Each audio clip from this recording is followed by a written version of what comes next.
કેમ લોકો આટલો ખર્ચો કરે છે વેડિંગમાં? What is it that really drives this crazy spend? Show off છે or they really want to feel?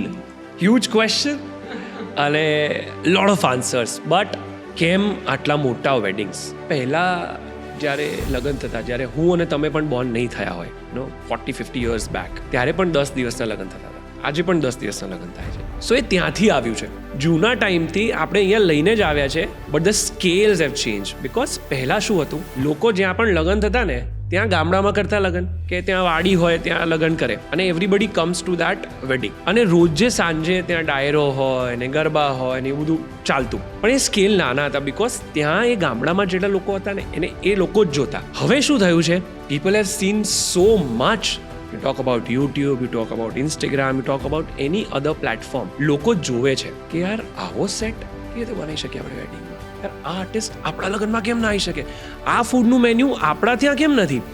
So I think that's how the picture changed. અને આજે એ જે મનસા છે, જે ઈચ્છા છે કે મારી પણ એન્ટ્રી જે વેડિંગમાં હોય ને એ લાર્જ સ્કેલ જ હોવી જોઈએ. તો પહેલાં એટલું મોટું સ્કેલ નહોતું, પણ હવે સ્કેલ મોટું થઈ ગયું છે. મોટું એટલે નેક્સ્ટ લેવલ.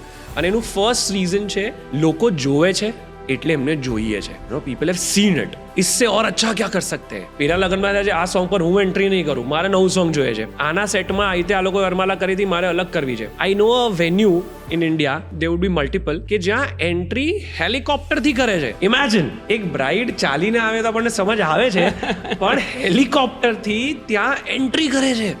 એટલે imagine the scale that we talk about. It's not just the helicopter cost. It's also the cost of a lot of things surrounding. Yes.